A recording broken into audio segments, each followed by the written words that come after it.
Bonjour, Parfait. bonjour, On bonjour. va pouvoir, je pense qu'on va pouvoir démarrer tranquillement. Il est 10h05. Donc bonjour à toutes, bonjour à tous. Donc bienvenue pour ce webinaire qui va durer donc 1 h 30, dont l'objet principal est la présentation du référentiel d'intervention en éducation à la vie affective, relationnelle et sexuelle. Alors quelques éléments de cadre avant de démarrer et de laisser la parole justement à Mathilde Laune pour l'Agence régionale de santé. Je vous préviens que les échanges, d'aujourd'hui, la présentation d'aujourd'hui, pardon, est enregistrée. Donc si vous ne souhaitez pas que votre image, apparaisse, même si vous êtes en tout petit sous forme de vignette dans la rediffusion, bah, vous pouvez couper vos caméras, et je vous invite d'ores et déjà également à, couper vos micros. Hem Donc, il s'agit de présenter le nouveau référentiel d'intervention en éducation à la vie affective, relationnelle et sexuelle qu'on va contracter en EVARS de manière globale. L'idée est de présenter son cadre de référence et également le processus participatif par lequel il a été élaboré. On évoquera également en fin de webinaire son déploiement en région et également en complément d'autres initiatives existantes. Alors que je précise, simplement que ce référentiel, c'est une publication du RAPS, le réseau régional d'appui à la prévention et à la promotion de la santé, qui est coordonné par l'Agence régionale de santé Bourgogne-Franche-Comté, et donc c'est le résultat d'un travail de co-construction, et d'un travail partenarial. Donc je me présente, je m'appelle Romain François, je suis sage-femme de formation et actuellement chargé de projet et d'ingénierie pour, Promotion Santé Bourgogne-Franche-Comté, qui est l'une des structures opératrices, du RAPS. Nos missions tournent autour de la promotion de la santé, qui est un cadre d'intervention bien particulier qu'on s'attachera à vous présenter, puisque c'est le cadre d'intervention du référentiel qu'on va vous présenter. Et donc je laisse la parole à Marion pour se présenter également, qui, co-anime avec moi. Oui, merci Romain. Bonjour à toutes et à tous. Moi, je m'appelle Marion Defaux. Je suis chargée d'ingénierie documentaire à Promotion Santé Bourgogne-Franche-Comté et je suis intervenue sur ce document d'un point de vue documentaire donc et rédactionnel. Donc on est ravis de vous voir si nombreuses, nombreux. Au total, sur 2 webinaires, vous êtes 320 personnes à avoir manifesté votre intérêt et demandé votre inscription à l'un des 2 webinaires de présentation. Donc merci beaucoup pour cette, mobilisation.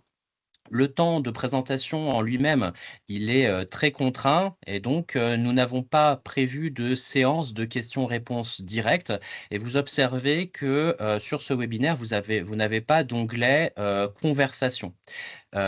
Toutefois, les personnes qui utilisent notamment le logiciel Microsoft Teams, donc pas forcément sur le, navigateur internet, peuvent avoir accès à un onglet, questions et réponses. C'est un onglet avec, un point d'interrogation et Q et R qui vous permet donc de poser des questions que nous pourrons prendre en compte soit sur le temps du webinaire, soit après.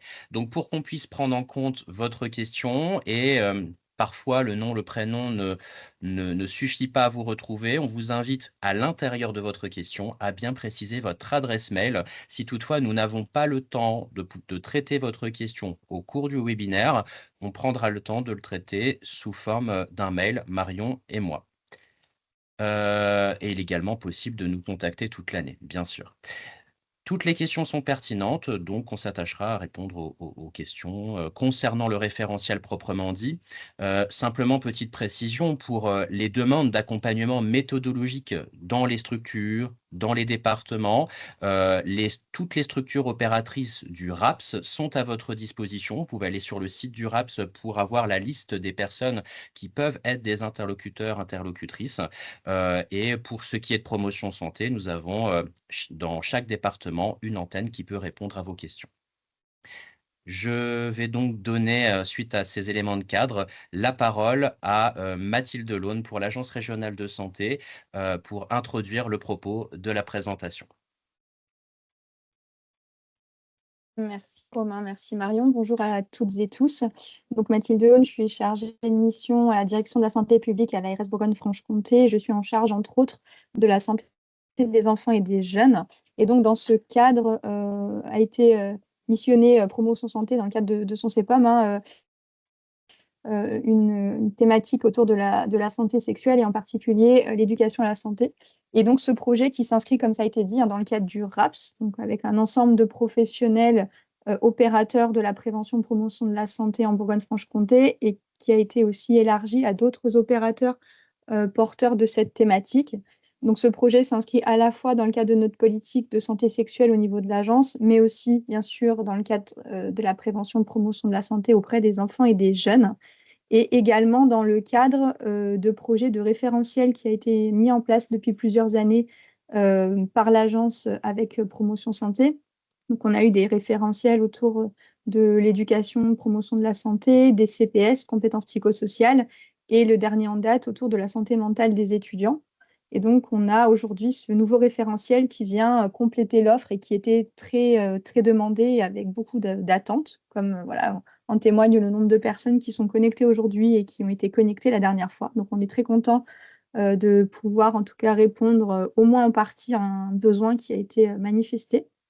Je tiens à remercier au nom de l'agence l'ensemble des équipes de promotion santé et plus largement du RAPS et des opérateurs qui ont été mobilisés sur la réalisation de ce document et maintenant sa diffusion en région et auprès des départements. Et je remercie également l'ARS Normandie, nos collègues, qui nous ont permis de nous inspirer du référentiel existant, puisque l'idée est vraiment de mutualiser les connaissances, les compétences, et pas que à l'échelle d'une région. Donc voilà, je ne suis pas très longue pour laisser la parole aux échanges et au temps de présentation. En tout cas, merci à toutes et tous de participer à ce webinaire. Merci beaucoup, Madame Delaune, et merci à l'Agence régionale de santé pour ce travail de coordination tout au long de l'année du réseau régional d'appui à la prévention et à la promotion de la santé. Eh bien, tout de suite, plongeons un petit peu plus dans cette idée de la vie affective, relationnelle et sexuelle, avec un petit mot de Marion. Oui, juste avant toute chose, il nous semblait important de faire un tout petit point sémantique. Parce que vous avez remarqué, vous remarquerez plus tard, que tout le monde n'utilise pas les mêmes mots pour parler de la thématique qui nous intéresse aujourd'hui. Et il s'avère qu'en fait, les termes employés sont révélateurs de leur locuteur.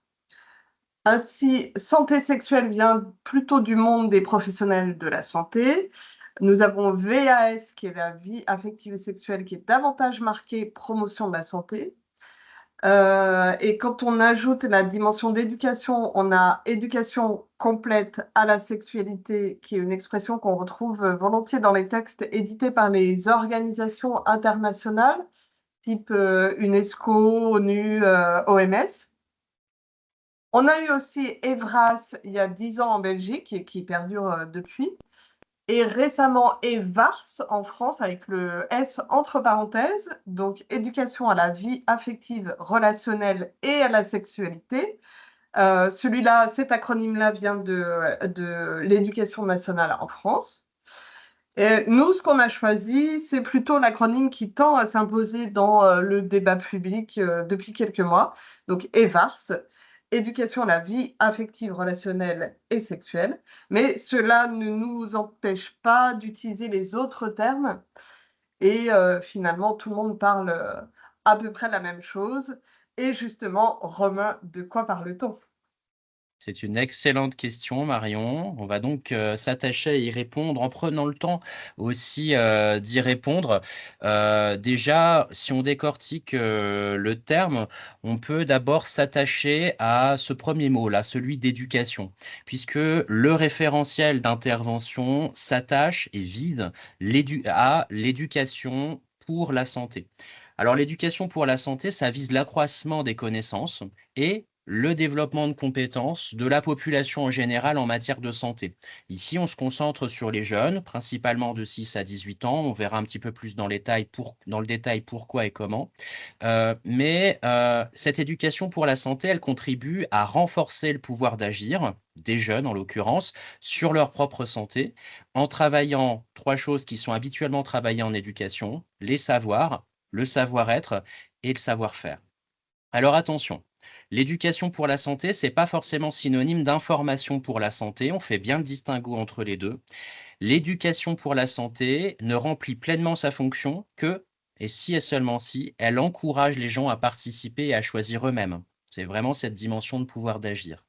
Il est question de faire passer des informations fiables, accessibles, adaptées, fondées sur les données acquises de la science, mais une bonne information, c'est fondamental pour l'éducation à la santé, mais elle doit aussi s'attaquer aux autres facteurs qui infléchissent le comportement vis-à-vis de la santé.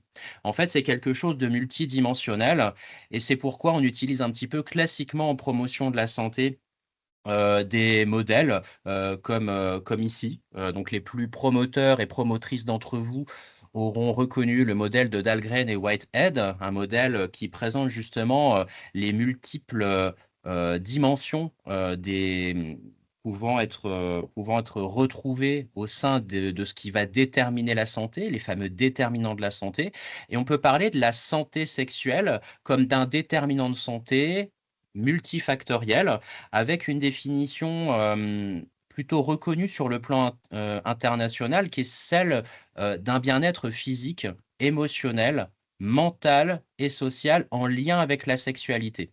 Alors ça, c'est la définition internationale, admise, utilisée par l'Organisation mondiale de la santé, reconnue par l'UNESCO, notamment en France et dans le monde par la chaire UNESCO Santé sexuelle et droits humains. On y rajoute, nous, de notre côté, la relation à autrui. Un petit peu comme un distinguo. On pourrait derrière ça dire vivre ensemble. On parlerait de vivre ensemble en promotion de la santé, puisque il a semblé un peu maladroit de parler de sexualité avant la puberté, même si on parle quand même d'un continuum entre sensualité et sexualité. Plus poétiquement, on pourrait parler de dialogue des corps. On commence à se douter qu'ici, 2 organes sont principalement mis en jeu, la peau, ok, mais aussi le cerveau. Donc on fait le lien assez rapidement aux compétences psychosociales. On vous en reparlera de ces compétences psychosociales. Alors la relation à autrui, elle est ici présentée comme un prérequis à l'émergence d'une sexualité positive et saine. Donc, le modèle que vous avez à l'écran cherche à caractériser les déterminants de la santé sexuelle, auxquels on rajoute une dimension supplémentaire, celle des, vous voyez le gros mot, socio-écosystème, ce qu'on pourrait traduire par l'ensemble du vivant, le monde du vivant et les relations que l'être humain entretient avec le reste du vivant, les animaux non humains, l'atmosphère, les eaux, la pollution des eaux, etc., etc. Donc on peut jouer avec ce modèle d'une certaine façon et faire l'exercice ensemble d'y retrouver ce qui va déterminer la santé sexuelle. Alors, liste non exhaustive, bien évidemment. On peut faire le constat ensemble, en faisant cette liste-là, que la santé sexuelle, c'est fait de différentes briques, qui construisent ensemble aussi ce qui fait une partie d'un individu. Alors justement, l'individu, c'est la première dimension, outre l'âge, le corps, le génétique, le sexe, biologique, j'entends. On peut y retrouver sur cet individu l'ensemble des valeurs personnelles, des expériences personnelles vécues, le genre qui se construit progressivement également, qui est distinct du sexe biologique, évidemment. La construction, le développement des compétences psychosociales en lien avec le développement psycho-affectif, les croyances, pourquoi pas la religion également. Niveau d'intégration supplémentaire, celui des réseaux sociaux et communautaires. On pourrait parler d'effets de groupe humain. En fait, on peut se dire derrière cette catégorie-là que le regard de l'autre, il peut être bienveillant ou malveillant. Je, en tant qu'individu, me définis parfois sous l'influence de mes pairs, PAIRS, et de ce que je crois être mon rôle social. En fait, on peut considérer ici ce qu'on pourrait appeler une communauté éducative. On pourrait en parler comme étant une constellation, notamment d'adultes en position de soutien des enfants, des jeunes, dans leur développement. On y retrouve la famille, bien sûr les responsables légaux, mais la famille au sens large, mais également les professionnels, l'école, par exemple, avec son projet pédagogique. Et puis, parce que l'on parle de santé globale, d'autres structures se greffent à cette communauté. Donc, les professionnels de santé peuvent être cités, les établissements médico-sociaux, les clubs de sport, le milieu associatif en général, milieu culturel en général, mais également et enfin, de manière assez centrale aussi, les pairs, PAIRS, puisque le vivre ensemble s'apprend aussi en groupe, au contact avec nos semblables. Alors se joue ici la construction de cette éducation pour la santé, les savoirs, des savoir-être, des savoir-faire des jeunes, au contact donc de cette communauté éducative élargie. Troisième niveau d'intégration, celui des environnements humains. Alors là, on y entend par environnement les parcours de prévention, de soins. À quel parcours puis-je avoir accès? Ça, c'est un premier exemple. À quelles informations je peux avoir accès facilement, moins facilement? Quelle est la formation des professionnels qui peuvent m'accompagner? Je parle de professionnels de santé ou de la santé, mais également des professionnels du social, de l'éducation, etc. On pourrait parler également de l'accès à la vaccination, l'accès à des cadres sécurisants qui permettent les échanges autour de la construction, notamment de l'identité personnelle, et puis des parcours de formation des professionnels. Niveau d'intégration supplémentaire, celui des niveaux des conditions socio-économiques et culturelles, des milieux dans lesquels on se trouve et des environnements dans lesquels on se trouve. On y retrouve, tout ce qui est relatif aux groupes humains, les normes culturelles, les normes sociales. Politiquement, on pourrait parler de la stratégie nationale de santé sexuelle. On pourrait parler également des conditions, favorables ou pas à l'égalité de genre. Voilà, tout ça, ce sont des exemples, hein. On peut retrouver aussi plein d'autres choses. Et puis ce dernier niveau là, celui du monde du vivant, les socio-écosystèmes, donc ça traduit en fait nos interactions avec le reste du vivant, comme je vous disais tout à l'heure. Puisqu'on parle par exemple, on pourrait parler, des infections sexuellement transmissibles qui sont médiées par des agents pathogènes qui appartiennent au monde du vivant, on est en interaction avec eux. Donc ça pourrait être ce genre de questions-là, mais il y a des questions aussi parfois, très concrètes et très opérationnelles qui sont posées, par exemple, en séance d'éducation à la vie affective, relationnelle et sexuelle. Par exemple, est-ce que la pilule pollue l'eau? Ou alors, est-ce que c'est grave pour l'environnement de faire des enfants? La question autour du désir de non-parentalité. On pourrait retrouver, voilà, tout ce qui a trait aux limites planétaires, le climat, le cycle de l'eau douce, aussi d'autres choses comme les perturbateurs endocriniens, la question de la biodiversité, voilà. Donc ça, c'est relatif aussi aux approches, vers lesquelles nous allons de plus en plus, notamment l'approche «une seule santé». Alors, vu qu'il s'agit d'un référentiel qui se veut être expert de promotion de la santé, c'est important pour nous, avant d'aller un petit peu plus loin dans, la façon avec laquelle il a été construit, de préciser d'où l'on parle. Heu, donc c'est, un document médiateur, ce référentiel d'intervention, ayant une expertise de la promotion de la santé. Donc vous avez ici le cadre général. Vous reconnaissez peut-être, le logo de la Charte d'Ottawa, qui est notre cadre d'intervention classique dans nos actions, qui est également le cadre d'intervention l'un des cadres d'intervention du RAPS. Donc je vais vous décliner très rapidement ces axes-là, puisque le référentiel les utilise et les promeut, en donnant à chaque fois au moins un exemple.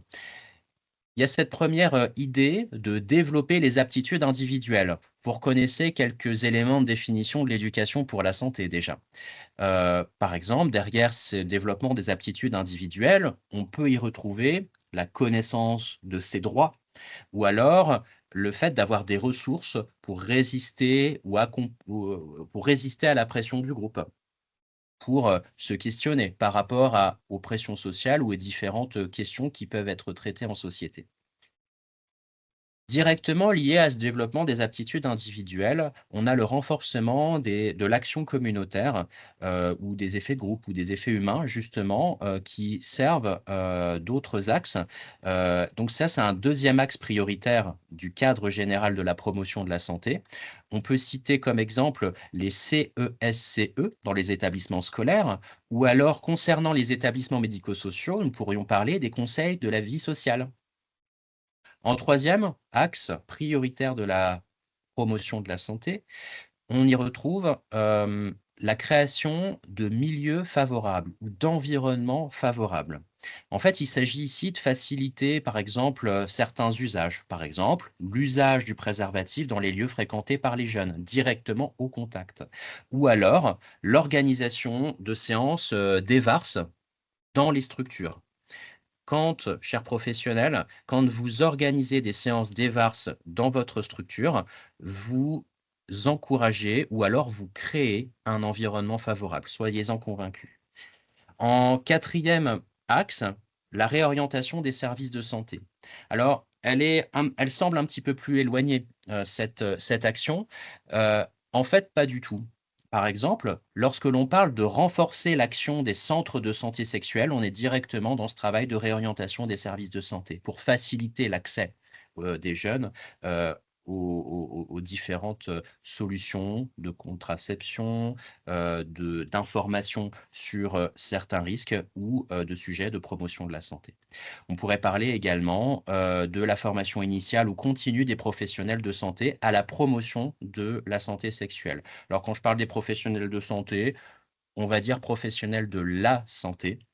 J'entends également les professionnels de l'éducation et du social, notamment cités par la stratégie nationale de santé sexuelle.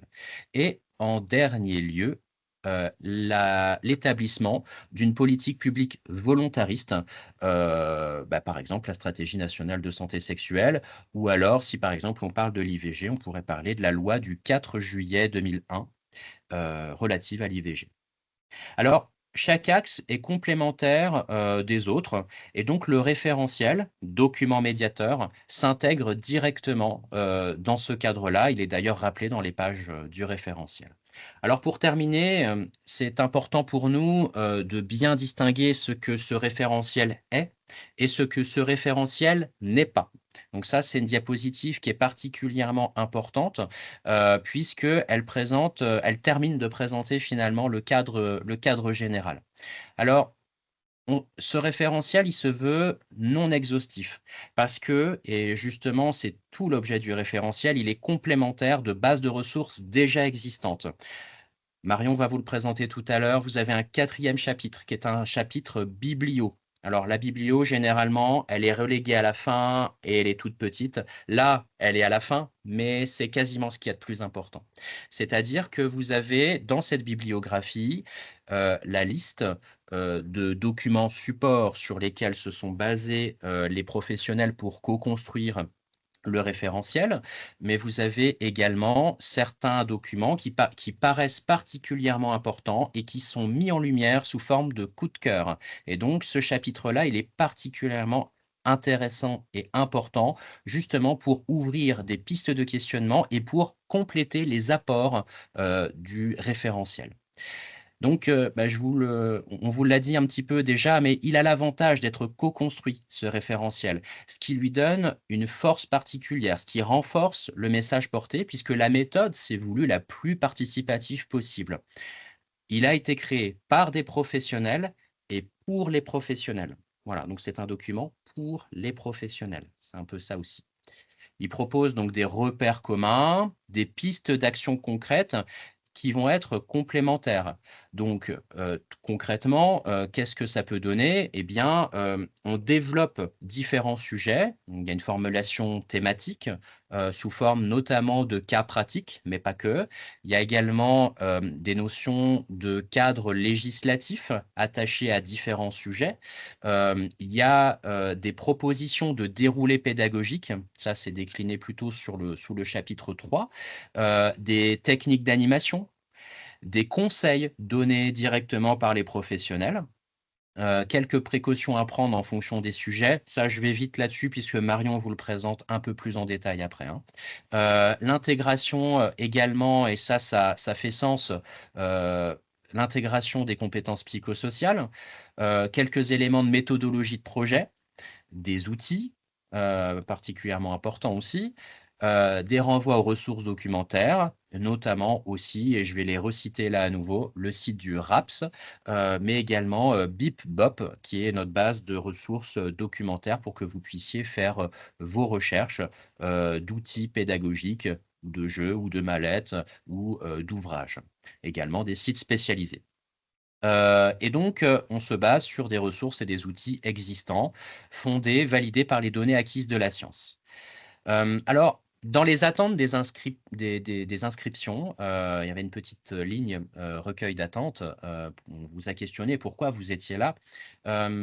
Plusieurs personnes nous ont dit on attend des précisions sur les programmes, notamment le programme de l'éducation nationale. Alors, il ne vous a pas échappé que le 6 février dernier, donc c'est très récent, le nouveau programme d'EVARS de l'éducation nationale a été publié. Alors, il est cité en premier dans la bibliographie complémentaire, évidemment, puisque le référentiel est assez complémentaire de ce nouveau programme d'EVARS, mais le référentiel ne constitue pas un programme scolaire, ni même un programme universitaire. Voilà, c'est vraiment plutôt, on se place plutôt sous forme d'un document médiateur construit en plusieurs chapitres complémentaires qui vont du global vers des sujets choisis plus spécifiques et concrets. Il n'est pas non plus un guide pour les parents, même si on invite le public cible en premier, c'est les professionnels qui s'adressent à des jeunes. On intègre bien sûr les parents dans ce qu'on pourrait appeler la communauté éducative. On parlerait d'alliance éducative. Donc, on donne des pistes pour pouvoir inviter les professionnels à intégrer les parents dans la réflexion, mais ce n'est pas du tout un référentiel qui s'adresse aux parents. Et dernier point, le chapitre numéro 3 qui décrit des situations clés en main avec des thématiques précises de questions pouvant être posées directement par les jeunes, ne s'adresse pas à des publics qui ont moins de 11 ans. Moins de 10-11 ans. En fait, vous observerez on sera plutôt en train de traiter des questions très générales sur des tranches d'âge qui vont de 11 à 18 ans. Ça, c'est pour le chapitre 3. Mais la globalité du référentiel s'adresse tout de même aux 6 à 18 ans, puisque, comme je vous disais juste avant, on questionne des éléments de posture, des éléments législatifs, des conseils méthodologiques et des outils pédagogiques. Et pour ce qui est des publics un peu plus spécifiques avant 10-11 ans, on vous encourage à vous rapprocher des opérateurs, opératrices du RAPS qui peuvent vous accompagner, notamment nos antennes départementales. Certaines approches par risque, notamment la prévention des IST, ne sont pas traitées en tant que telles sous forme d'une situation type, mais il y a des leviers d'intervention qui sont quand même explorés. Et puisque les ABAC ou les référentiels déjà existants sont déjà très complets sur la question, il ne s'agissait pas de faire doublon, mais justement de plébisciter ce qui existe déjà. Une force du référentiel, c'est donc son processus d'élaboration participatif. Donc l'idée, c'était également au travers de ce webinaire de vous livrer un retour d'expérience en plongeant directement au sein du groupe de professionnels qui ont participé à cette co-construction. Et donc la semaine dernière, nous avions la chance d'avoir Julie Bresson qui est toujours sage-femme coordinatrice de la PMI de Saône-et-Loire. Et cette semaine, nous avons la chance également d'avoir Madame Marilyn Damotte, qui est infirmière sexologue pour le service de santé étudiante pour la nouvellement appelée Université de Bourgogne-Europe. Au moment du travail de co-construction, c'était l'Université de Bourgogne. Je me suis permis de changer un peu le logo, Marilyn.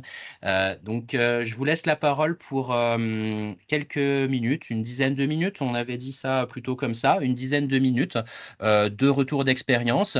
Et donc, au cours de votre de votre retour d'expérience, Marilyn, je me permettrai de passer une ou deux diapos supplémentaires qui décrivent certaines images ou certains profils de personnes ayant participé. Ne vous inquiéterez pas si l'écran bouge un petit peu. Ok, merci. Merci Marion et merci Romain déjà de m'accueillir sur cette présentation, donc de m'avoir invité. Et je suis très contente de pouvoir m'exprimer par rapport à cette expérience et ce vécu dans le groupe. Voilà, donc du coup, j'avais envie de présenter sous différents points cette expérience et ce vécu. Donc la première, c'était la volonté. Donc j'étais très contente d'être sollicitée parce que c'est parti d'une sollicitation au départ. Et cette sollicitation, du coup, je me suis dit, pourquoi pas. On était sollicité soit pour participer sur le groupe de travail, soit pour la relecture, soit pour aussi communiquer des ressources, enfin donner des idées. Et moi, j'ai trouvé que c'était nettement mieux de s'impliquer en travaillant. Et du coup, j'avais cette volonté de participer, m'impliquer professionnellement, me remettre en cause, parce que c'est aussi humainement, c'est très intéressant de rencontrer d'autres professionnels de terrain dans des structures différentes. Et c'est tout le côté de la richesse, d'ailleurs, de ce groupe de travail, de pouvoir mutualiser les différentes expériences.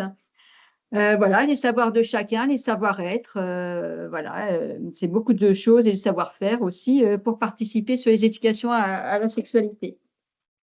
Donc, du coup, on partait avec une base commune tous, donc avec un aspect concret et on avait tous un intérêt personnel de participer puisque on amenait tous quelque chose de différent et des expériences différentes.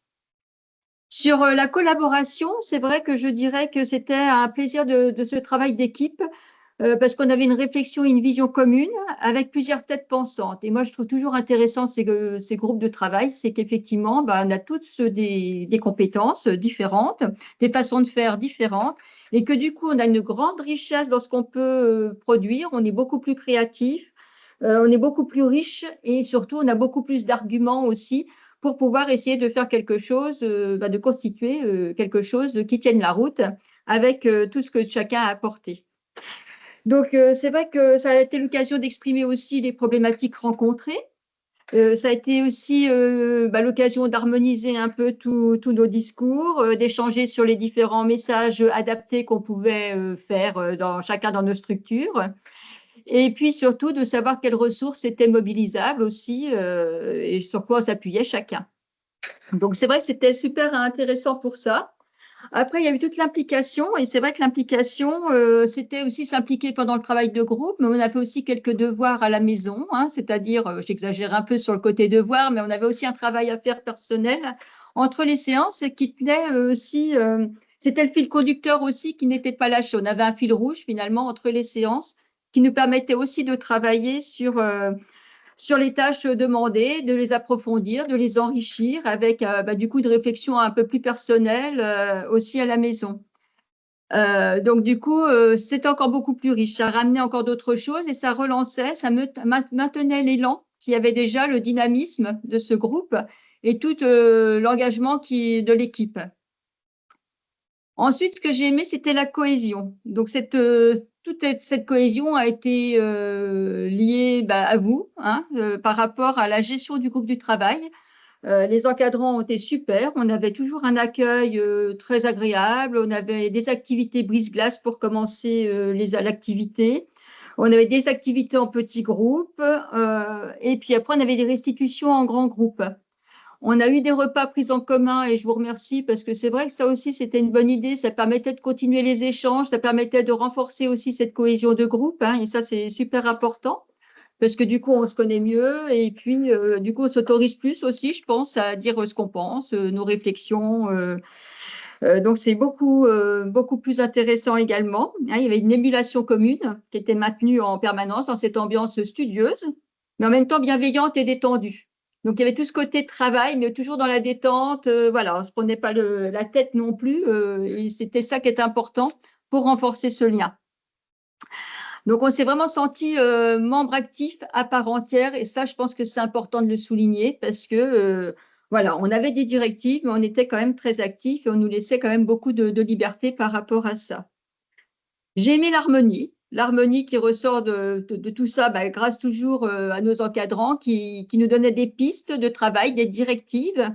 On avait une trame, on avait une cohérence, on avait toujours un retour de ce qui s'était passé aussi avant. Donc voilà, des petits comptes rendus qui sont très agréables, hein. Et puis surtout, ils étaient les maîtres du temps parce que je pense que la sexualité, c'est très large. On pourra en discuter des jours et des jours. Et c'est vrai que d'avoir quelqu'un qui, voilà, qui maintienne ce temps, quelqu'un qui est le fil conducteur entre chaque rencontre et dans les activités individuelles et collectives, c'est vrai que c'est important parce que ça permet aussi que ce projet puisse aboutir, hein, voilà, avec les synthèses de production et la mise en forme. Et ça, je vous remercie parce qu'il y a eu un gros boulot, comme vous avez pu le voir avec le référentiel, de mise en forme par la suite. Et c'est vrai que c'est quelque chose qui est super important aussi de voir la progression de ce référentiel parce que vous voyez la mouture finale, mais nous, on a vu aussi cette progression, les suggestions de présentation et on a été vraiment aussi, on a participé aussi là-dessus, sur cette présentation, dans le sens qu'on nous demandait aussi notre avis de ce qu'on en pensait de cette présentation et tout ça. Donc, c'est vrai que ça, c'est important. L'autre point que je voulais vraiment souligner aussi, c'était la satisfaction. Moi, j'étais ravie franchement, de voir déjà que ce projet aboutissait, parce que ça, c'est quand même un investissement personnel, hein, et collectif. Donc, c'est vrai que c'est important de voir que suite à cette construction, suite au travail, il y a eu quand même cette création de l'outil, ça aboutit, et enfin ce référentiel qui a vu le jour. Moi, personnellement, même si je suis infirmière sexologue, on apprend toujours. Toujours, on se forme et la sexualité, c'est quelque chose, c'est une thématique qui évolue tout le temps. Et c'est vrai que si on ne se tient pas au fait, si on ne se tient pas informé régulièrement de ce qui se passe, de comment ça évolue, si on ne suit pas nos jeunes de ce qu'ils voient sur les réseaux sociaux, sur leurs préoccupations, on va tomber à côté de la plaque. Et c'est vrai que ça, c'est important aussi. Et cette satisfaction, justement, déjà d'avoir quelque chose sur lequel s'appuyer, je pense, pour tous les professionnels, c'est important. Et puis après, il n'y a pas photo, il faut se former. Il y a des formations qui sont proposées et puis il y a aussi, il faut s'informer parce qu'effectivement, il y a plein de notions qu'on voit circuler. Il y a, voilà, peut-être s'interroger de est-ce qu'il faut bien que je lise quand même les nouvelles préconisations ministérielles, hein, qui sont sorties récemment? Parce qu'il y a toujours des pistes aussi voilà, intéressantes. Et puis, il y a des expériences. Il ne faut pas hésiter à aller chercher un peu les informations aussi de choses qui existent et puis de vécu aussi, d'expérience. Donc, moi, j'ai trouvé que c'était vraiment très, très gratifiant. Hein, ça bouscule nos petites habitudes, ça bouscule notre façon de faire aussi, parce que c'est intéressant. Et puis, des fois, on se dit, bah, tiens, je n'avais pas pensé à ça, c'est super ce que fait ma collègue dans une autre structure. Voilà. Donc, j'ai appris énormément de choses et c'est vrai que moi, j'étais très contente de rencontrer nos partenaires du coup régionaux, puisqu'on touche Bourgogne-Franche-Comté, et puis d'entendre aussi d'autres organismes que l'éducation nationale ou universitaire, donc accès beaucoup plus éducation proprement dit, entendre aussi comment ils parlaient de la sexualité aussi et à quoi ils étaient confrontés sur le terrain. Voilà, je voulais vraiment exprimer tout le plaisir que j'avais eu à travailler, hein, et vous dire encore merci pour tout ça, pour cette belle expérience et un beau vécu parce que je ressors vraiment ravie. Voilà. Merci beaucoup, Marilyn. Merci beaucoup pour ce témoignage, alors qui est un témoignage parmi d'autres pouvant aussi être formulés. On en profite au passage pour, et c'est très important, et donc je vais prendre le temps aussi de formuler cette phrase, de remercier avec avec un point d'émotion particulier autour de tout ce travail de co-construction et tout ce travail d'investissement personnel de la trentaine de personnes qui ont fait partie. Alors, il y a eu les 3 réunions, mais qui ont aussi rendu des devoirs à la maison et puis qui ont donné un avis et qui ont donné des ressources fournies sur la réussite et l'accomplissement de la production du texte final, qui au final ne fait que 60 pages sur les 2000 qu'on avait envie de faire. Voilà. Marion, Oui, je ne sais pas s'il y avait quelque chose de plus à dire. si, tout à fait. Marilyn, d'abord, merci beaucoup pour ce retour qui est assez dithyrambique. On va croire qu'on vous a payé, mais pas du tout. Ah, pas Euh, du tout, c'est vraiment très sincère. Moi, j'ai eu vraiment beaucoup de plaisir et je tenais à le dire, donc je ne vais pas changer mon propos, hein, ça c'est sûr. mais oui, Et je n'ai pas merci essayé, beaucoup. je confirme effectivement. Mais je le pensais et moi je dis toujours ce que je pense. Donc voilà, c'est mon côté authentique, hein, c'est important, l'authenticité dans la sexualité aussi. Donc voilà. C'est ça, exactement. Et puis, je sais que, il y a des personnes qui ont travaillé, dans le groupe de travail, qui assistent aujourd'hui à ce webinaire, qui auraient pu aussi intervenir, bien sûr, hein, et que l'on salue, particulièrement. On en profite pour terminer sur le remerciement à l'équipe interne promotion santé Bourgogne-Franche-Comté. On ne va pas forcément les citer individuellement puisqu'on ne fait pas le travail pour les autres personnes non plus. Voilà, ça sera un petit peu long. Mais voilà, petit coucou à ces personnes-là et à ses collègues. Eh bien, tout de suite, la suite. Allons un petit peu plus loin, justement, à l'intérieur du référentiel, au travers des fameuses fiches situations. Ce troisième chapitre dont je vous parlais tout à l'heure. Les fiches situations, donc ce sont des doubles pages qui ont été produites, notamment par le groupe de travail sur la base de sujets phares ayant été plébiscités. Le credo, c'était surtout là où il y a des questions sur lesquelles nous n'avons pas de réponse ou manquons de ressources en tant que professionnels, essayons de développer quelque chose. Essayons de trouver une liste de questions transversales qui permettent de répondre à ces trous dans la raquette et qui permettent aussi de développer les ressources qui peuvent nous appuyer en tant que professionnels menant des séances d'éducation à la vie affective, relationnelle et sexuelle. En fait, ce qu'on vous a pas tout à fait dit, c'est que le référentiel, il instaure un dialogue à 3 voix. Il y a une première voix qui s'exprime pas mal depuis le début de ce webinaire, c'est la voix des acteurs et des actrices de promotion de la santé, donc Marion et moi, par exemple, qui soutiennent l'intégration de méthodes, de valeurs et d'outils de promotion d'une santé sexuelle positive et d'après le cadre de référence que je vous ai décrit tout à l'heure. Mais il n'y a pas que nous. Il y a également la voix des professionnels de l'éducation et de la santé et du social, puisque le référentiel, il a été pensé, réalisé par eux et pour eux. Donc voilà, merci Marilyn pour ce témoignage-là.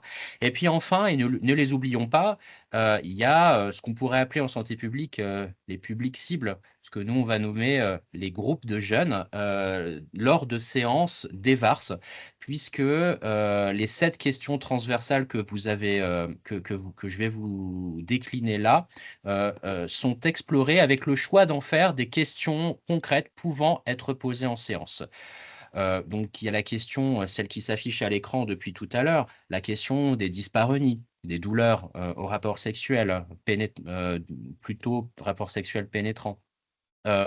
Mais ça pose également la question, on peut l'imaginer, de violence, de représentation autour de la sexualité et des normes autour de la sexualité d'ailleurs, notamment autour de la sexualité avec pénétration.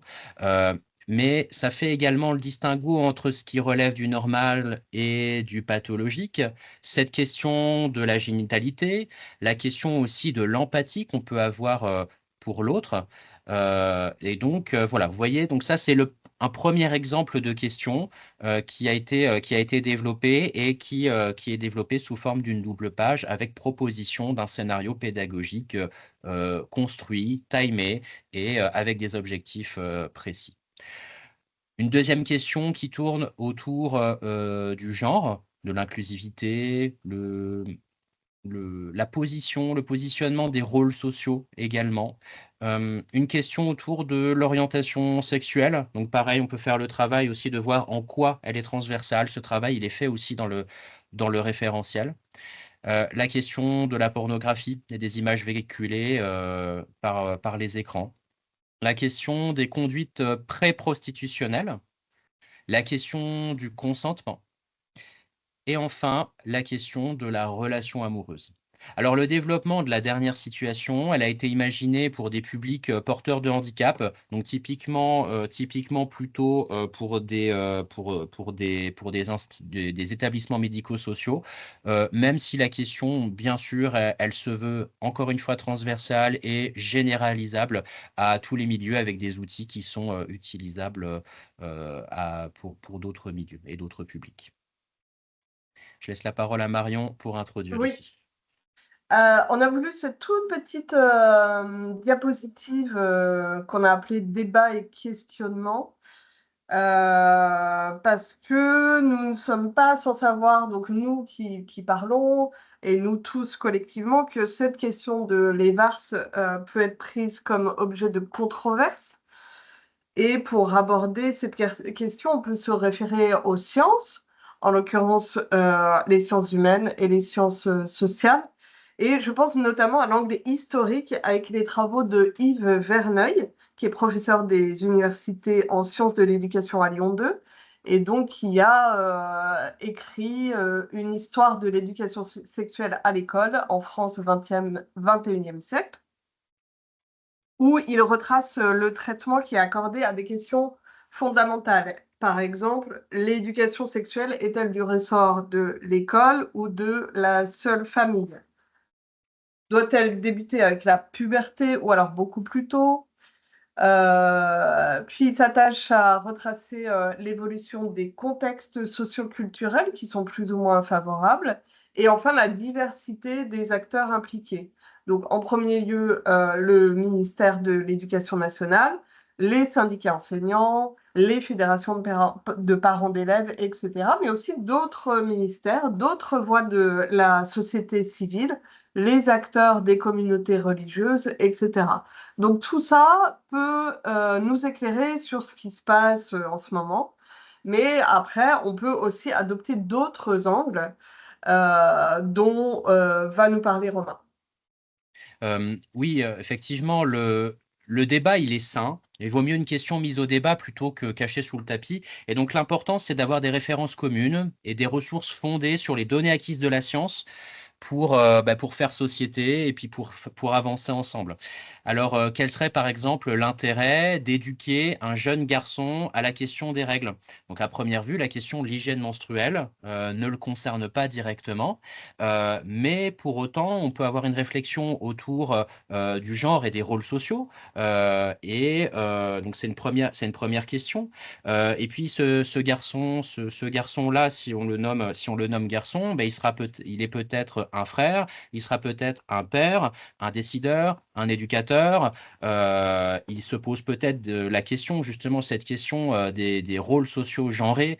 Est-ce que, justement, le fait de visibiliser la question des menstruations, ce ne serait pas justement un travail à faire pour la santé publique et justement pour pouvoir rendre compte des situations, notamment de précarité menstruelle. Donc ça, c'est une question qui peut être mise au débat et qui n'a pas de réponse, en tout cas une réponse qui est en train de se construire. Mais voilà l'un des intérêts, justement, de la mise au débat de certaines questions et des réponses inclusives pouvant être apportées. Et donc, je laisse la parole à Marion Ping-Pong pour plonger dans le référentiel sur les prochaines minutes. Ça y est, on est au cœur de l'action. Ouais, merci Romain. Alors, je vais prendre la main. Juste pendant que tu prends la main, Marion, il y a juste une minute, il y avait quelques questions. Juste, vous aurez la rediffusion de l'un des deux webinaires directement. Donc, on a bien noté les adresses mail. Normalement, on les avait déjà sur les deux questions qui ont été posées. Et simplement, une toute première question, il y a une quarantaine de minutes de Madame Essert, Katharina Essert. Vous êtes infirmière scolaire. Vous nous avez posé la question de savoir pourquoi on avait maintenu le terme sexuel dans l'intitulé. Bah, tout simplement puisqu'il est complémentaire de affectif et de relationnel. Et puisqu'on est Bon, alors, justement le sur... problème, c'est qu'on a loupé une heure, quoi. Bonjour, Marie-Pierre. Putain. je voilà. j'enlève juste le micro, puisqu'il est complémentaire, disais-je, du terme affectif et du terme relationnel, et que la définition de la santé sexuelle de l'Organisation mondiale de la santé, enfin notamment promue par l'Organisation mondiale de la santé, correspondait tout à fait aux valeurs portées par la promotion de la santé, à savoir des valeurs de globalité et de santé positive à tous les âges. Et donc, c'est pour ça on a fait un petit distinguo simplement avec la relation à l'autre, avec le vivre ensemble dans la définition qu'on pouvait justement porter. Donc, on laisse le côté sexuel, effectivement, et on va le porter, ce terme-là, au milieu des deux autres termes, affectifs et relationnels. Evars. Ok, alors maintenant, il est temps de plonger dans le référentiel. Hop, alors, ok.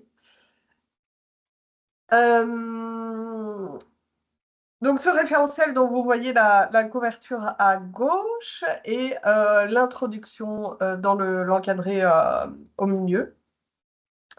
Pour vous dire que dès l'introduction, en fait, les deux documents majeurs sur lesquels se base le référentiel sont cités.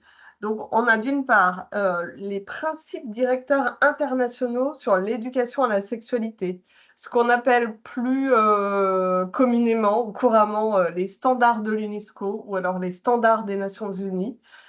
Et ces standards-là, ces principes directeurs, détaillent quel type de contenu est à aborder selon l'âge à partir de 6 ans.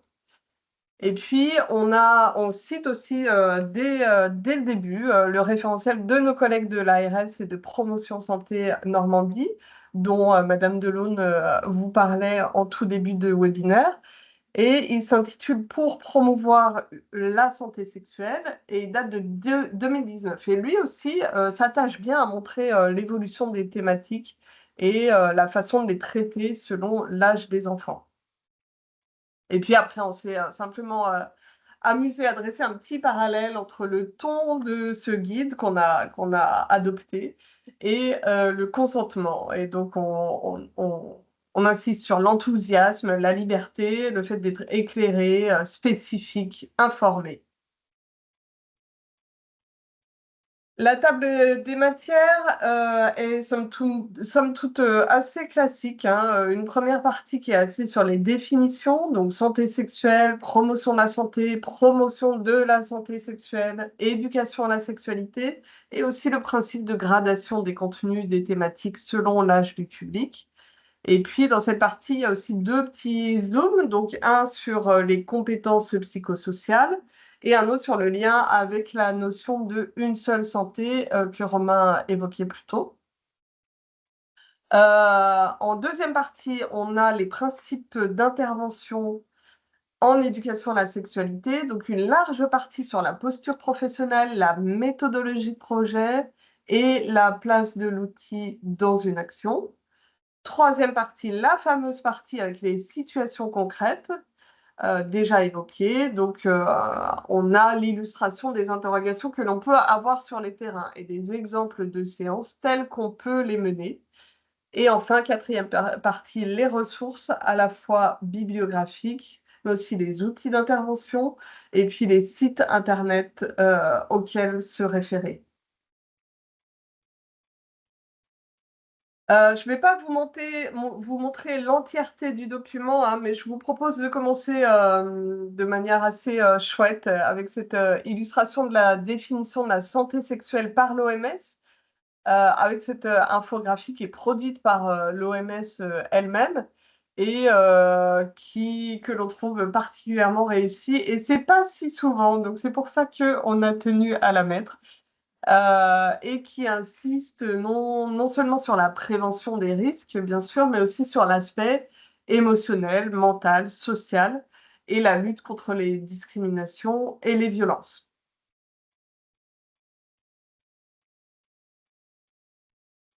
Pour vous donner quelques repères chiffrés, nous avons choisi de mettre en valeur l'enquête qui s'intitule Contexte des sexualités en France, qui a été menée par l'INSERM et qui a été conçue pour fournir des indicateurs pouvant servir à évaluer la stratégie nationale de santé sexuelle d'ici 2030. C'est une enquête qui est extrêmement solide. Elle repose sur la participation de plus de 31 000 personnes, ce qui est vraiment beaucoup. Et extrêmement récente aussi parce que les premiers éléments sont sortis en novembre 2024 et la précédente enquête de ce type datait de 2006, donc de 18 ans, ce qui n'est pas le même monde. Nous avons extrait et cité quelques données de cette enquête-là. L'âge du premier rapport sexuel, les grossesses non désirées, les expériences sexuelles en ligne, l'homosexualité, les rapports sexuels forcés et quand même la satisfaction à l'égard de sa vie sexuelle. Il s'avère que les chiffres sont plutôt bons. Je signale qu'à l'intérieur de cette enquête, il y a beaucoup d'autres thématiques qui sont abordées. Vraiment, je vous invite à la lire. C'est passionnant. Donc, elle est en accès libre. Vous trouverez le lien en bibliographie, bien sûr. Et puis, dans la bibliographie, nous avons aussi indiqué des ressources dont les données concernent des âges différents. Je pense notamment à l'enquête en classe, qui est spécifique sur les enfants et les jeunes. Et puis, vous trouverez des enquêtes ou des données sur des thématiques plus spécifiques, comme par exemple le sexisme. Là, c'est le rapport du Haut Conseil à l'égalité entre les femmes et les hommes qui est sorti vraiment récemment aussi. Le rapport de la Civise, une recherche sur la santé des personnes trans, etc., etc. Je passe sur les paragraphes qui sont consacrés à la Charte d'Ottawa, la promotion de la santé, les déterminants de la santé. Romain vous en a déjà parlé et très bien. Nous arrivons à l'éducation à la sexualité. C'est quoi, pourquoi? Et on a choisi de mettre en avant des verbatims qui sont issus de notre propre groupe de travail. C'est une question qu'on a posée aux professionnels de terrain. Donc les verbatims sont réels, sont de vraies citations. Par contre, les illustrations sont des images fictives. Et pour la définition de l'acronyme EVARS, nous avons choisi celle qui est adoptée dans l'avis publié par le Conseil économique, social et environnemental, qui fait la part belle à la participation citoyenne dans ces travaux, avec beaucoup de contributions et des journées de débat, etc. Et vous avez également en couleur, là, genre, numérique, plaisir, consentement, ce qu'on a appelé les questions stars, c'est-à-dire les questions inhérentes à notre thématique et qui ont émergé dans le groupe de travail et qui paraissent comme évidemment les thématiques ou les sous-thématiques qui sont les plus préoccupantes pour les jeunes en ce moment. Quelle thématique aborder selon l'âge des publics? Là, on a un retour sur les standards des Nations Unies ou les principes directeurs de l'UNESCO qui décrivent les compétences visées selon les âges. C'est d'ailleurs ce qu'on retrouve dans le programme de l'éducation nationale. Et ces principes insistent sur la cohérence de cette gradation, de ces compétences selon les âges, la cohérence que ça apporte à l'éducation à la vie affective, relationnelle et sexuelle dans son ensemble, dans le sens où il s'agit d'une éducation sur la durée. C'est aussi ce que disait Marie-Linda Mott. C'est même une éducation sur toute la vie. Ce paragraphe insiste aussi sur le fait que les standards sont basés sur des données scientifiques. Tout le détail est dans le document, encore une fois, qui est en accès libre et que vous pouvez consulter vous-même. Et puis, enfin, la dernière précaution, c'est que ces standards-là doivent être adaptés, évidemment, selon le public spécifique devant lequel on se trouve. Et puis, pour illustrer, nous avons illustré avec un exemple directement emprunté à nos collègues de Normandie, où on traite la question du consentement. Et la question du consentement, elle ne se traite pas de la même manière selon que l'on s'adresse à des enfants de 3 à 5 ans, de 6 à 8, de 9 à 11. Et donc, de 3 à 5 ans, par exemple, on vise la compétence qu'on peut appeler permettre à l'enfant d'avoir conscience de son corps et que celui-ci lui appartient. De 6 à 8 ans, ce sera faire la différence entre l'amitié, l'amour, le désir, exprimer ses sentiments. 9-11 ans, développer des relations basées sur la responsabilité, l'engagement, l'honnêteté, etc., etc., jusqu'à 17 ans. Je précise sur cette image et sur cette illustration que pour nous, il s'agit du même personnage qui grandit, et que c'est pour ça qu'il n'y a pas d'alternance entre filles et garçons. Ça nous paraissait évident, mais apparemment ça ne l'est pas. Ce sont les joies de ce qu'on découvre quand on publie un document. Voilà, mais l'idée, vous voyez, c'est d'avoir des compétences qui se complètent et qui s'affinent au fur et à mesure de la prise d'âge. Un zoom sur les compétences psychosociales, autrement appelées les CPS, c'est-à-dire la capacité d'une personne à répondre avec efficacité aux exigences et aux épreuves de la vie quotidienne. Les CPS sont de 3 ordres, cognitif, émotionnel et social, et on a tenu encore une fois à traduire très clairement, très concrètement ce concept quand on l'applique en matière de santé sexuelle. Par exemple, avoir conscience de soi qui est une CPS générale, ça peut être traduit par comprendre les sensations ressenties à travers son corps et les associer à un ou plusieurs ressentis. Et encore un autre petit zoom sur le concept de une seule santé, ou en anglais One Health, qui nous paraissait important. De toute façon, sur la promotion de la santé en général, on ne peut pas se passer d'une vision globale et de masquer l'interdépendance entre les différentes sphères du monde du vivant. Ça se traduit, et je vous laisserai découvrir les pistes de réponse que l'on propose par les questions qu'a évoquées Romain tout à l'heure. Donc, est-ce que c'est vrai que ma pilule pollue l'eau? Je connais quelqu'un qui ne veut pas d'enfant pour des raisons écologiques. On peut penser à plein d'autres questions. En fait, tout est interrelié. On peut penser aussi, par exemple, aux déchets qui sont produits par les protections périodiques, etc., etc. Deuxième partie sur les leviers d'intervention. Et donc, en premier lieu, la posture professionnelle, c'est une grosse partie. Nous insistons sur le fait d'adopter une approche participative. C'est-à-dire susciter le débat, provoquer des questionnements. D'abord parce que, évidemment, il n'y a pas forcément de réponse claire à toutes les questions. Et aussi parce que le fait de se questionner et d'avancer ensemble, cela implique davantage les membres du groupe. Et puis, l'importance est également d'une approche positive, car nous sommes dans la recherche du bien-être.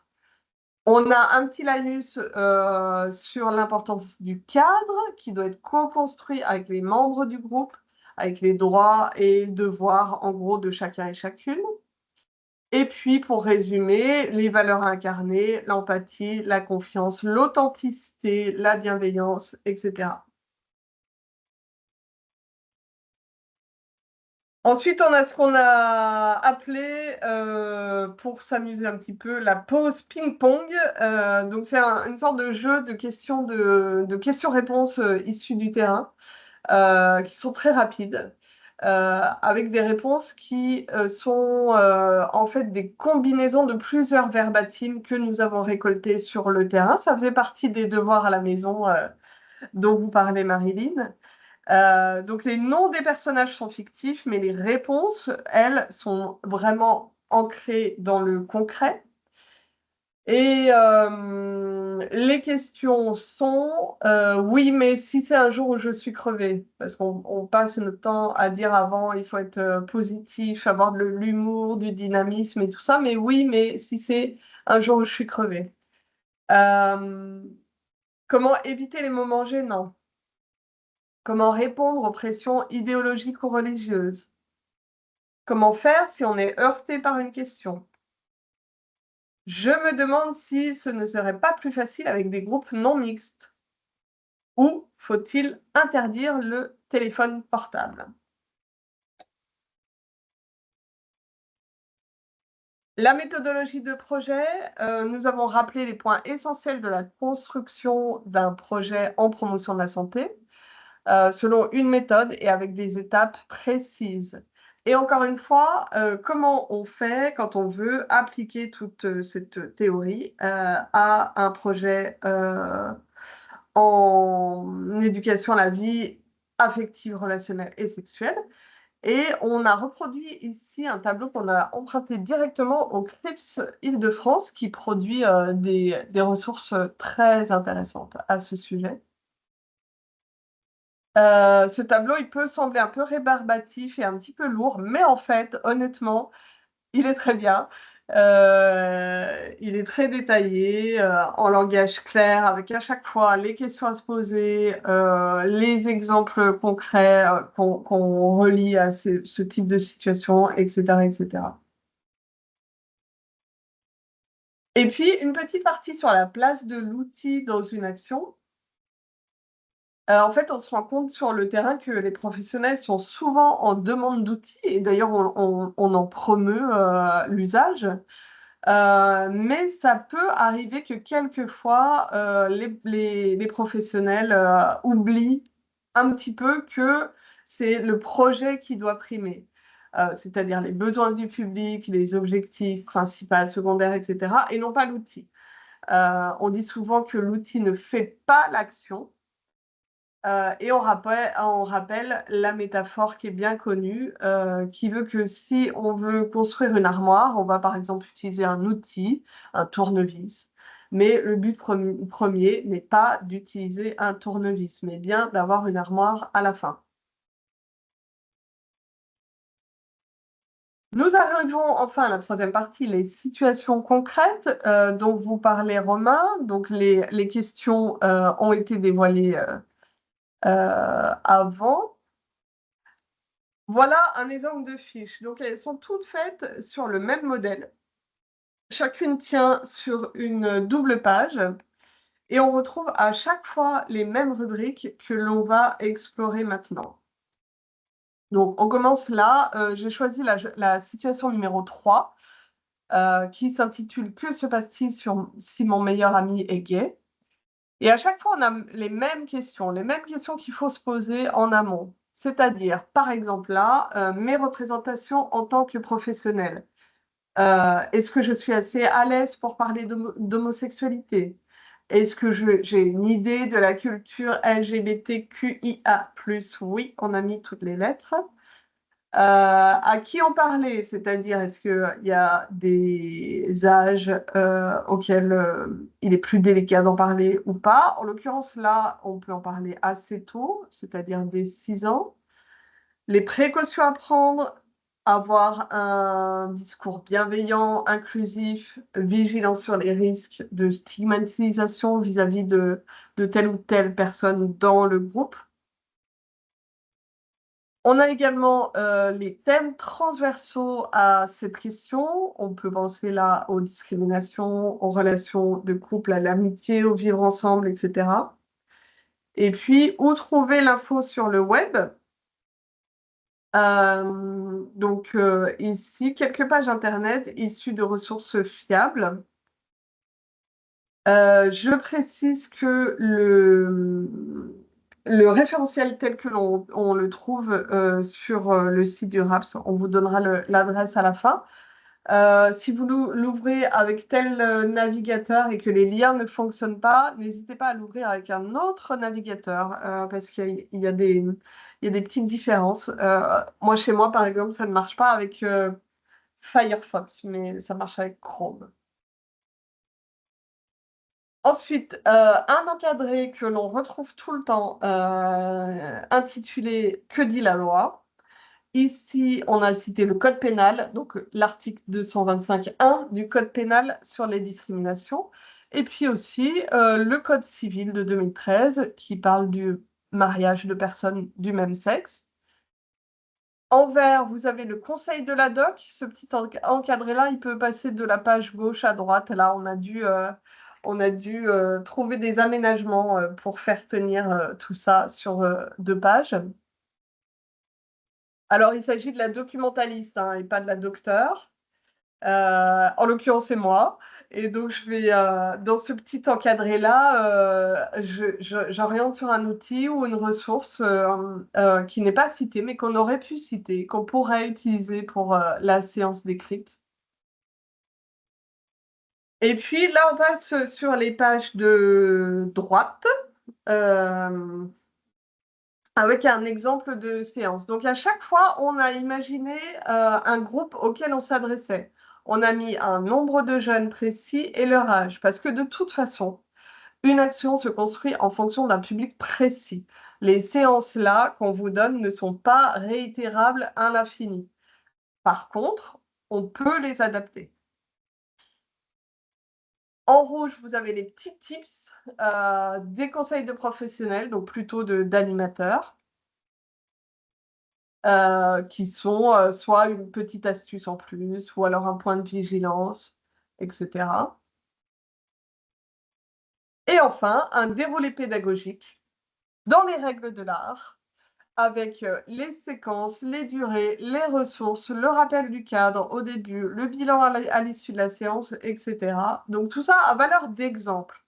On espère même peut-être d'inspiration. L'idée, c'est de dire voilà ce qu'il est possible de faire. Voilà comment on peut le faire. Et maintenant, à vous de jouer.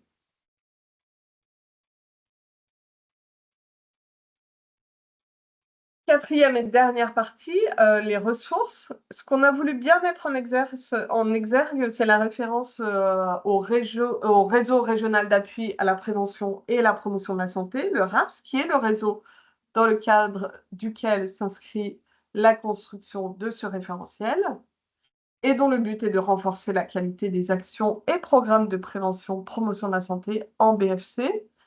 Donc l'objectif, c'est de proposer des stratégies d'intervention efficaces pour mettre en œuvre la politique de santé régionale, construire une offre qui réponde aux besoins de chaque territoire et accompagner les acteurs locaux. Donc nous vous renvoyons ici et plus tard et dans ce webinaire au site du RAPS où vous trouverez un annuaire des promoteurs locaux du RAPS, leurs actualités, les offres de formation, les événements, etc. Et ensuite, on plonge dans les bibliographies, en commençant par les outils d'intervention. On a mis où on peut les trouver dans les antennes de promotion santé Bourgogne-Franche-Comté, dans chaque antenne sur tout le territoire. Ou alors, quand les contenus sont disponibles gratuitement sur Internet, on a mis le lien. Ils sont classés par type d'outils, des jeux, des mallettes pédagogiques, des outils de sensibilisation, des photos langage, des vidéos.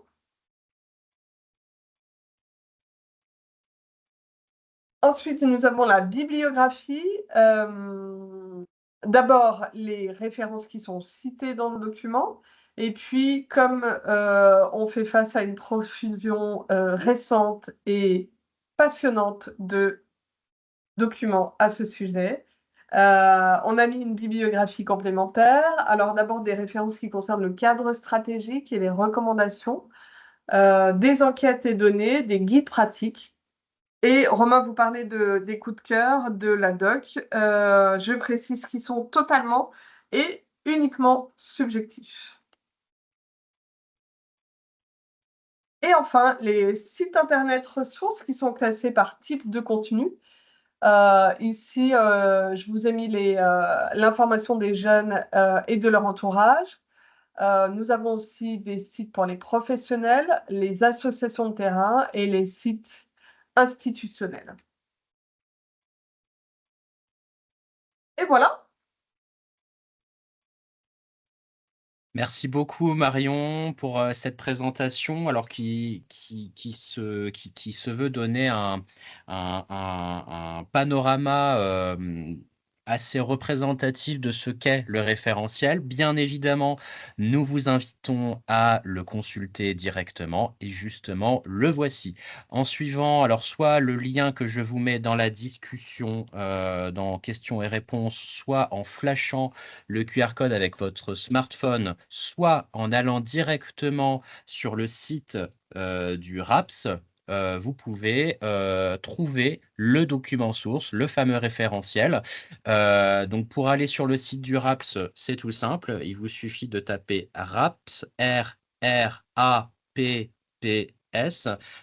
sur votre moteur de recherche, BFC pour préciser. Et donc, vous tombez sur le site internet qui s'appelle raps-bfc.org. Vous arrivez sur une jolie page avec un bandeau vert, avec un onglet thématique. Vous allez sur cet onglet thématique et vous voyez qu'il y a l'une des thématiques se nommant santé sexuelle. Celle-ci paraît tout à fait accueillante pour un référentiel de santé sexuelle.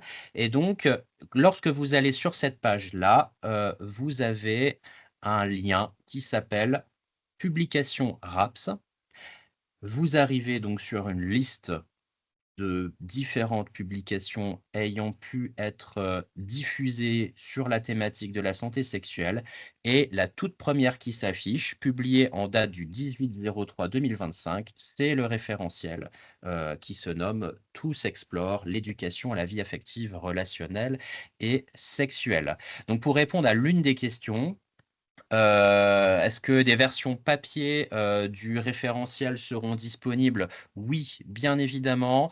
Les versions papier sont disponibles, vont être disponibles dans les prochaines semaines directement dans les antennes promotion santé. Une quarantaine d'exemplaires à destination des antennes.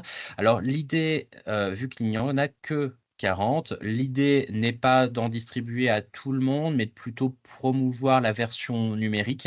Mais vous pourrez les consulter sur place, éventuellement en prendre un exemplaire pour votre établissement, au hasard, à un collège qui souhaite mener des séances d'éducation à la vie affective, relationnelle et sexuelle. S'il y a un projet, une méthodologie adoptée et que on vous accompagne, bien sûr qu'on vous laisse un référentiel, par exemple.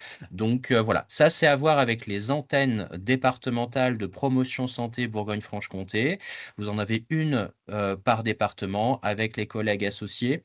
Souvent, les interlocutrices et interlocuteurs sont les personnes référentes du Pass Santé Jeune, pour les personnes qui connaissent ce dispositif. Sinon, je vous invite à aller également sur le site du Pass Santé Jeune.